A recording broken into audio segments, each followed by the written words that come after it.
Hello everyone, dear students. Again, welcome back to NCERT Maths with Rohit Sharma. And today's session we will discuss about polynomials. Polynomials is a chapter 2 of your class 10th. Okay. So firstly, we have a question related to polynomials. So what is polynomial? सबसे पहले question हमारा ये आता है कि polynomial है क्या। जब किसी भी टॉपिक को हम स्टार्ट करते हैं तो स्टार्ट करने से पहले हमारे अंदर कुछ क्वेश्चंस है ना, वो क्वेश्चंस हमारे अंदर उठते हैं। इस क्वेश्चन से हम पूछते हैं कि जैसे पॉलिनोमियल्स है, इस पॉलिनोमियल का यूज क्या है, इसका मतलब क्या है, इसको मतलब क्यों इसमें दिया गया है, क्या इसको हम और भी अपनी डेली लाइफ में या अदर उसमें यूज कर सकते हैं। ठीक है, तो इसके लिए सबसे पहले मैं आपसे डिस्कस करता हूँ कि ये पॉलिनोमियल जो नेम है वो आपका डायोफेंटस नाम के एक मैथमेटिशियन थे, उन्होंने इस नाम को इंट्रोड्यूस कराया। सबसे पहले इंट्रोड्यूस कराने के बाद में उन्होंने बताया कि इसके जो यूजेस हैं आप डेली लाइफ में इनके यूजेस करते हैं। जैसे सपोज दैट स्टॉक मार्केट या फाइनेंस या फिर अदर कोई भी बिल्डिंग्स वगैरह आप बनाते हैं, है ना, और मीजरिंग करते हैं, अलजेब्रा वगैरह ये सारी चीजें होती हैं। अपना साइंस में इसका यूज होता है। कई सारे ऐसे एरियाज हैं जिसमें हम पॉलिनोमियल्स का यूज करते हैं। तो firstly we have a question is what is polynomial. Polynomial है क्या? Polynomial is a collection of variables and constant. जो पॉलिनोमियल्स है ना, ये हमारा क्या है, एक कलेक्शन है किस चीज का, जिसमें आपके पास वेरिएबल्स और आपके पास कांस्टेंट वैल्यूज आती है।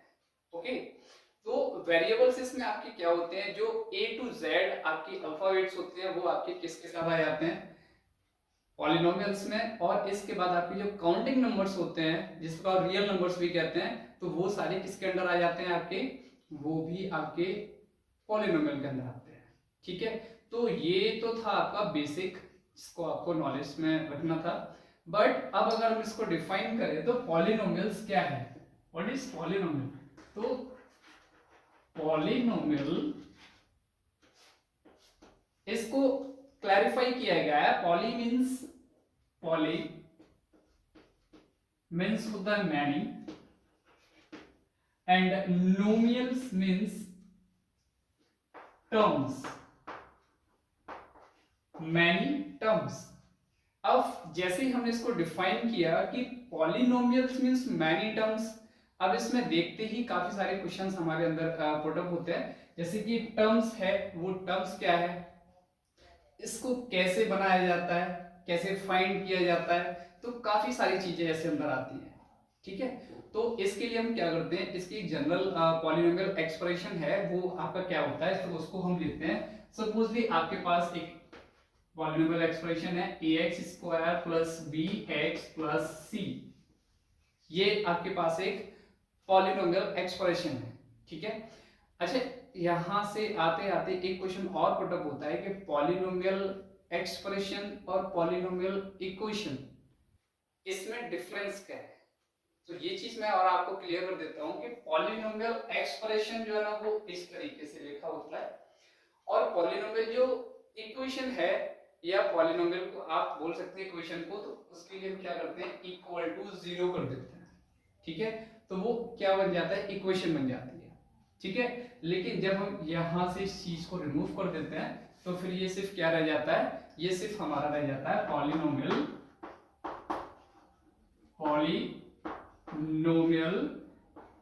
एक्सप्रेशन, सिर्फ पॉलिनोमियल एक्सप्रेशन रह जाता है।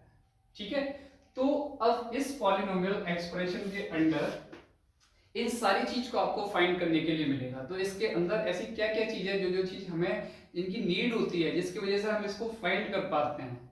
ठीक है, तो सबसे पहले देखते हैं कि हमारे पास इसमें क्या आता है, टर्म्स। ओके, टर्म्स के बाद फिर हमारा क्या आता है, कोएफिशिएंट,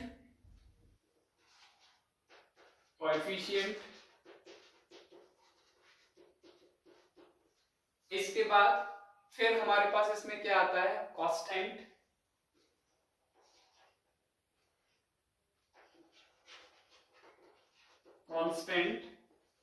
कांस्टेंट भी आ जाता है। टर्म्स हो गया, कोएफिशिएंट हो गया, कांस्टेंट हो गया। अब इसके बाद और आपके पास क्या चीज होती है जिसको और फाइंड हम कर सकते हैं, तो पहले देख लेते हैं वन बाय वन इसमें हम क्या क्या चीजें, जैसे हमारे पास टर्म्स हैं, तो टर्म्स को फाइंड करने के लिए आपके पास सिर्फ यहाँ पे जो इंडिकेशन होता है वो प्लस और माइनस होता है। ये ऑपरेशंस होते हैं, मैथमेटिकल ऑपरेशंस होते हैं, प्लस माइनस डिवाइड मल्टीप्लाई, जो इन चीज को क्या करते हैं, क्लैरिफाई कर देते हैं। तो क्लैरिफाई करते हैं तो इसके लिए आप देखते हो कि आपके पास ए एक्स स्क्वायर, बी एक्स और सी, ये जो है वो आपके पास 3 अलग अलग पार्ट्स, ठीक है, 3 अलग अलग पार्ट्स हैं जिसको कंबाइन करके क्या बोला गया है, पॉलिनोमियल। क्योंकि पॉलिनोमियल बनाने के लिए हमें इन सारे पार्ट्स का क्या करना, स्टडी करना पड़ता है। स्टडी करने के बाद इसको ही हम क्लियर कर पाते हैं कि ये हमारे क्या है, ये पॉलिनोमियल के पार्ट हैं। तो देखते हैं कि टर्म्स कितना है इसमें, 1 2 और 3 टर्म्स हैं आपके। कितने टर्म्स हैं इसके अंदर, 3। अच्छा एक चीज और मैं आपको बता देता हूं कि आपके पास यहाँ पे जो एक्स स्क्वायर लिखा है, इसको डिक्रीजिंग ऑर्डर में आपने लिखा हुआ है, इसकी पावर 2, यहाँ इसकी पावर 1, और इधर देखते हो कि आपके पास सिर्फ क्या है, c है जो कि आपका कांस्टेंट है। लेकिन c ही क्यों लिखा है, जब ये वेरिएबल है तो ये डिक्रीजिंग पावर में, तो उसको डिक्रीजिंग पावर में भी कुछ लिख सकते हैं। तो इसके लिए मैं साइड में आपको बता देता हूं कि c x की पावर 0 हम कर सकते हैं, ठीक है, c x की पावर 0 कर सकते हैं। इट मींस यहाँ पे इसका मतलब क्या होता है, c इंटू जिसकी पावर 0 होती है उसकी वैल्यू कितनी होती है, 1, और जब हम c को मल्टीप्लाई करते हैं 1 के साथ तो ऑलरेडी हमारा क्या आता है, c आता है। c मतलब क्या, वो कांस्टेंट नंबर है, ठीक है, इसकी जगह कोई भी नंबर हो सकता है। तो अब एक क्वेश्चन यहाँ देखिए, क्वेश्चन पे क्वेश्चन पुट अप होते जा रहे हैं कि यहाँ से ये चीजें क्या क्या निकल के आ रहा है। अब मैंने आपको ये भी बताया कि x की पावर 0 है और उसकी वैल्यू 1 होती है, तो ऐसा क्यों होता है, ये भी आपके लिए क्वेश्चन है। x की पावर 0 इज इक्वल टू 1 होता है, ये कैसे होता है, इसको प्रूफ करना होता है कि इसको आप, मतलब मैंने बोल दिया, अब बोलने के बाद क्वेश्चन तो ये देखो सेपरेटली क्वेश्चन हो सकता है कि ये चीज ऐसा क्यों होता है कि भाई इसकी वैल्यू 0 है और 0 की वैल्यू 1 होती है, किसी भी पावर 0 हो जाए तो उसकी वैल्यू 1 हो जाती है, लेकिन ऐसा क्यों होता है। तो इसके लिए भी मैं आपको एक्सप्लेनेशन यहाँ पे क्लियर कर देता हूँ कि देखिए लेट कर लेते हैं कि let x is power m minus n is equal to क्या होता है, इसको हम किसके इक्वल लिख सकते हैं, x की पावर m अपॉन x की पावर n लिख सकते हैं। आपका जो पावर्स एंड एक्सपोनेंट्स का जो पार्ट है उस पार्ट में आपको बताया है कि x की power m minus n is equal to क्या होता है, x की पावर m अपॉन x की पावर n, ये होता है। इसको हम इस फॉर्म में लिख सकते हैं, क्लियर है, ओके। देखिए अब हम लेट कर लेते हैं कि let m minus n is equal to 0, then m is equal to क्या हो जाएगा, n हो जाएगा। यहां पे आपने देखा कि m और n बोथ आर इक्वल, दोनों सेम हो गए। अब जब दोनों सेम हो गए तो या तो m is equal to n put करिए, यहाँ पे n is equal to m put करिए, कुछ भी आप पुट कर सकते हैं, ठीक है। अगर पुट करते हैं तो अब इस वैल्यूज को हम यहाँ पे रखते हैं, क्या होता है, x की पावर m माइनस n, मतलब मैंने n को रिप्लेस कर दिया n के साथ, ओके, इज इक्वल टू, ऐसे ही मैं यहाँ पे जैसे मैंने n को रिप्लेस किया तो इधर भी ये m है, इसको रिप्लेस करता हूँ, x is power m upon x is power m, okay, then x is power m is x is power m, both are cancelled, and m minus is m, both are minus या plus is 0, so x is power 0 is equal to, this is 1, so x is power 1 is equal to, sorry 0 is equal to 1। तो इस तरीके से आपका ये भी proof हो गया, इससे भी आपको पता चल गया कि x की पावर जो 0 है इसकी वैल्यू आपकी कितनी है, 1, ये भी आपको क्लियर हो, ये आपको बता दिया। अब वापस से अपने इधर आते हैं जिसको हम सॉल्व कर रहे थे। तो इसमें हमारी कितने टर्म्स हैं, 1 2 3, तो 3 टर्म्स हो जाते हैं। अब कोएफिशिएंट के लिए आपको देखिए क्लियर पूछेगा कि आपके पास यहाँ पे जो वेरिएबल्स हैं वो आपके पास कितने हैं, वेरिएबल्स ये होते हैं जिसकी आपको वैल्यू फाइंड करनी होती है, x² x। अब कोएफिशिएंट के लिए आपको बोलेगा कि किसका कोएफिशिएंट आपको फाइंड करना है, coefficient of x square, coefficient of x, coefficient of x cube, या एक्सिस की जगह अदर भी वेरिएबल्स हो सकते हैं, उसको यूज करते हैं। तो coefficient of x square and x दोनों का फाइंड कर लेते हैं। तो एक्स स्क्वायर का कितना है, एक्स स्क्वायर का है ए, एंड एक्स स्क्वायर का है ए एंड, और अगर बात करें तो x का कितना है b, where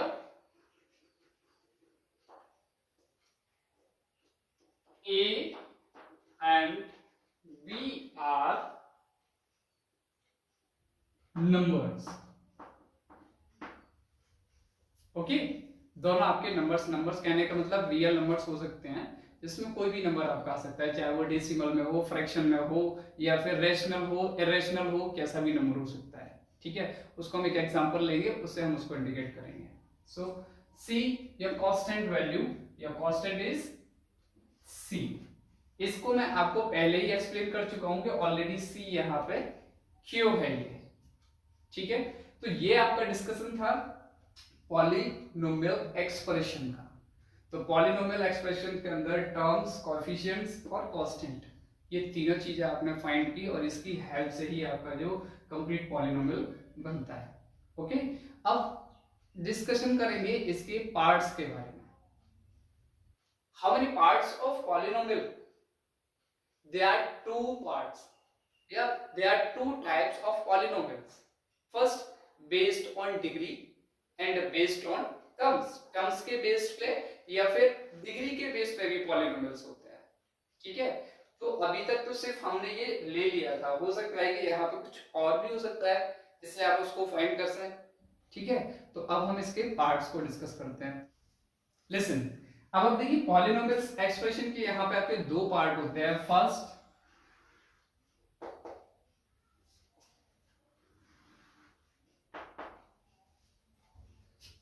आपका है पॉलिनोमियल्स बेस्ड ऑन डिग्री, और नेक्स्ट आपका द सेकंड आता है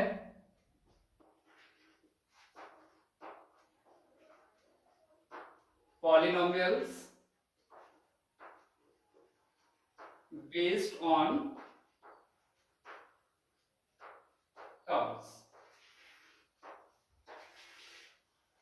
इस तरीके से इसके दो पार्ट्स होते हैं, polynomials based on degree and polynomials based on terms. अब इसके हम पार्ट्स को डिफाइन करते हैं कि डिग्री के बेस पे कैसे होते हैं ये। तो सबसे पहले आपका जो पार्ट आता है वो आपका कौन सा आता है, जिसकी डिग्री 1 होती है, जिसकी डिग्री 1 होती है उसको क्या कहते हैं, जिसकी डिग्री 1 होती है। 1 डिग्री का मतलब जिसकी पावर 1 हो, उसको क्या कहते हैं, उसको हम बोलेंगे लीनियर पॉली, मैं शॉर्ट में लिख देता हूं linear polynomial. Okay, let's see is example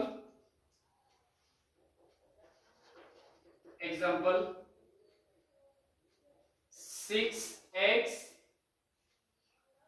plus 2 9y minus 7 and 2/3 x छोड़िए यहां पे ले लीजिए p minus 3 एक्सेट्रा।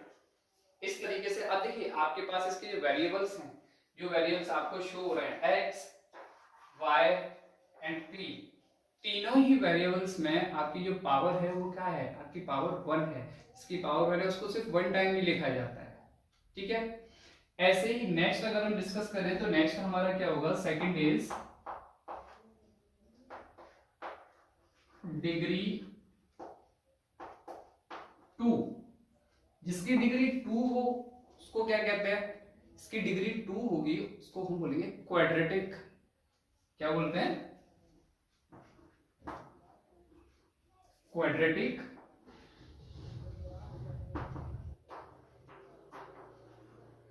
पॉलिनोमियल, इसकी पावर 2 है, उसको हम क्वाड्रेटिक पॉलिनोमियल बोलते हैं। तो क्वाड्रेटिक पॉलिनोमियल्स के जो आपके एग्जांपल हैं उसके हम एग्जांपल को शो करते हैं कैसा होता है।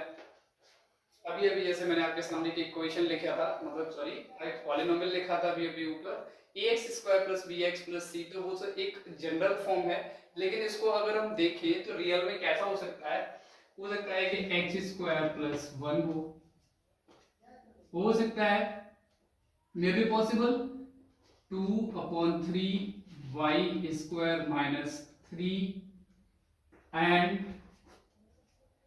-6.7 u², ये भी हो सकता है,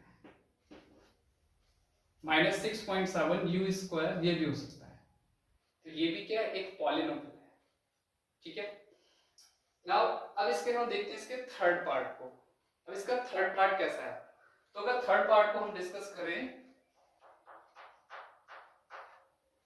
इसकी डिग्री 3 है, इसकी डिग्री 3 है, उसको हम क्या बोलते हैं, क्यूबिक, क्या बोलते हैं उसको, cubic polynomial, cubic polynomial. Cubic polynomial में इसकी क्या है, इसकी पावर 3 होती है, जैसे आप देखते आ रहे हो लीनियर में 1 पावर है, क्वाड्रेटिक में 2 पावर है, ऐसे ही क्यूबिक में 3 पावर्स हो जाती है।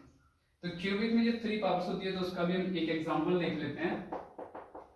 Example is x³ and 100/7 v³ इस तरीके से देख लेते हैं। और भी इसमें टर्म्स हो सकते हैं, ऐसा नहीं है कि मैंने सिर्फ यहाँ पे 1 टर्म्स लिखा है, तो 1 हो, 2, 3, 4, 5, 6 जितने भी टर्म्स हो तो वो इसमें हो सकते हैं, लेकिन सिर्फ इसको हम डिग्री से अगर इसको आइडेंटिफाई करना है तो डिग्री से देखेंगे ये क्यूबिक, ओके। तो डिग्री से ये क्यूबिक है। अब जिसकी डिग्री 3 से ज्यादा हो तो उसको हम पॉलिनोमियल की कैटेगरी में डाल देते हैं। इसकी डिग्री 3 से ज्यादा होगी उसको क्या बोलेंगे, डायरेक्टली उसको बोल देंगे हम पॉलिनोमियल की डिग्री में, ओके। तो बोल सकते हैं फोर्थ पार्ट में more than 3 degree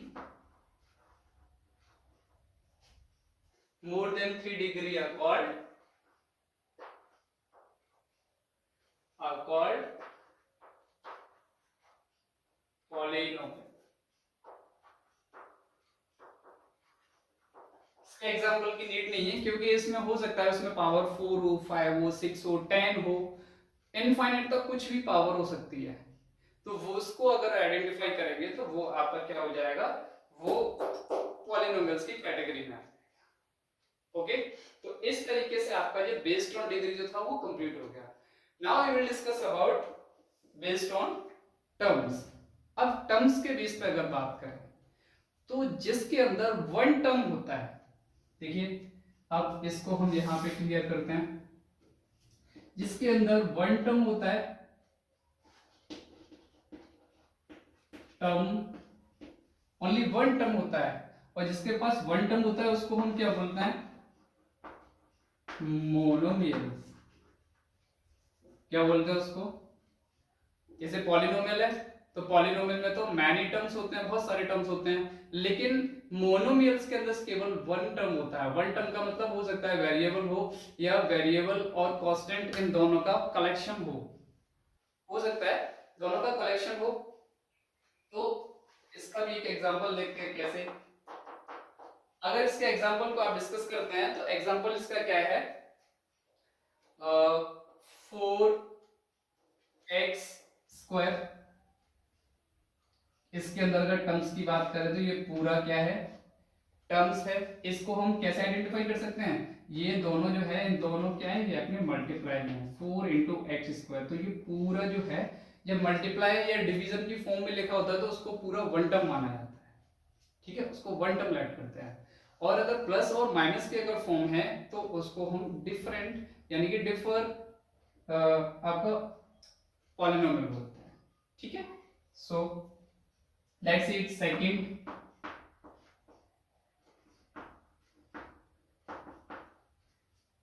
which have two terms, जिसके पास दो टर्म्स हैं उसको हम क्या बोलते हैं, जिसके पास वन टर्म था उसको मोनोमियल बोला, जिसके पास टू टर्म्स है उसको हम क्या बोलेंगे, मोनोमियल्स के बाद आता है आपका बाइनोमियल्स,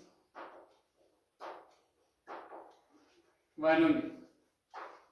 इसके पास दो टर्म्स होते हैं। अब दो टर्म्स के लिए देखिए मैंने आपको क्लियर अभी बताया कि जिसमें मैथमेटिकल ऑपरेशन में प्लस और माइनस होते हैं वही आपके टर्म्स को डिफरेंट करते हैं, अलग करते हैं, ठीक है। ऐसे ही यहाँ पे भी जिसके पास दो टर्म्स हैं तो इस दो टर्म्स को आइडेंटिफाई करने के लिए आपके पास प्लस और माइनस ये दो चीज होगी जिससे आप उसको आइडेंटिफाई कर पाएंगे। अब कैसे, एग्जाम्पल अगर लेते हैं तो एग्जाम्पल होगा 6x - 2, तो इसके अंदर माइनस का जो साइन आ गया ये, तो ये इंडिकेट कर रहा है, ये क्या इंडिकेट कर रहा है, ये इंडिकेट कर रहा है कि इसके अंदर दो टर्म्स, एक टर्म्स ये है और दूसरा टर्म्स ये है।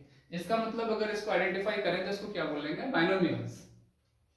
ओके, एक और एग्जांपल ले लेते हैं, 2/3 y - 9, ये एग्जांपल ले लिया, ये एग्जांपल ले लिया। तो इस एग्जांपल में भी आप देख पा रहे हो कि आपके पास कितने टर्म्स हैं। अच्छा, इसमें माइनस था तो मैं इसमें प्लस कर देता हूं, तो प्लस और माइनस इन दोनों के एग्जांपल्स आपके पास हो जाएंगे, तो आप इसको बहुत अच्छे से समझ पाएंगे, इससे आपके सारे डाउट्स क्लियर हो जाएंगे, ठीक है। अब इसका जो थर्ड पार्ट है, अब थर्ड पार्ट का डिस्कस करते हैं। तो थर्ड पार्ट इसका क्या है, सिंपल है, क्यों, जिसके पास वन टर्म है वो मोनोमियल्स, जिसके पास दो टर्म्स हैं उसको बाइनोमियल्स, और थर्ड जो आ रहा है इसका मतलब जिसमें थ्री टर्म्स हैं, जिसके पास थ्री टर्म्स है तो उसको क्या बोलेंगे, ट्राइनोमियल्स, ठीक है। इसके पास तीन टर्म्स हैं वो ट्राइनोमियल्स, और जिसके पास तीन से ज्यादा टर्म्स हो जाते हैं वो आपके क्या हो जाते हैं, वो आपके हो जाते हैं पॉलिनोमियल्स। जैसे मैंने अभी बताया था इसमें डिग्री वाले बेस में बताया, इसमें 3 पावर से जाता है तो उसको पॉलिनोमियल्स बोलना। ऐसे इसमें 3 टर्म से ज्यादा जब होते हैं तो उसको क्या बोल लेते हैं, पॉलिनोमियल। ओके, सी 3 टर्म्स वाले को लिखिए, क्या लिखते हैं, ट्राइनोमियल्स। ओके, तो let's see example is, one term है यहाँ पे, 0 मत समझ लेना, काउंटिंग ऑफ टर्म्स है 1। तो इधर अगर हम करते हैं तो x + y - z, there are 3 terms. Okay, next example is 4x² - 2x + 3, 1 2 3, इसके पास भी 3 टर्म्स हैं, तो ये भी क्लियर हो गया। अब लास्ट को अगर डिस्कस करें इसके फोर्थ वाले पार्ट को, तो फोर्थ वाला पार्ट क्लियर है, वो मैं यहाँ नोट नहीं कर रहा हूँ, सिर्फ आपको बता रहा हूँ कि जिसके अंदर 3 से ज्यादा टर्म्स होते हैं, which have more than 3 terms are called polynomial. Let's see its example of polynomial.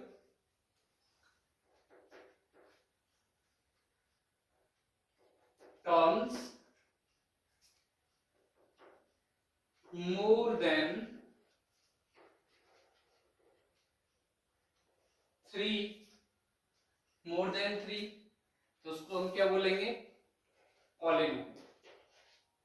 Short में लिखता हूं, उसको क्या बोलते हैं, पॉलिनोमियल्स, ठीक है, वो पॉलिनोमियल हो जाता है। अब पॉलिनोमियल हो जाता है तो इसका एग्जांपल क्या है, जिसके 3 से ज्यादा टर्म्स हो जाएंगे, तो ax⁴ plus 2x³ plus 5x plus 9, more than 3 terms हो गए, 4 टर्म्स इसके अंदर आते हैं। उसके बाद हो सकता है कि और भी टर्म्स आ सकते हैं अदर एग्जांपल्स में, अदर क्वेश्चंस में, ठीक है।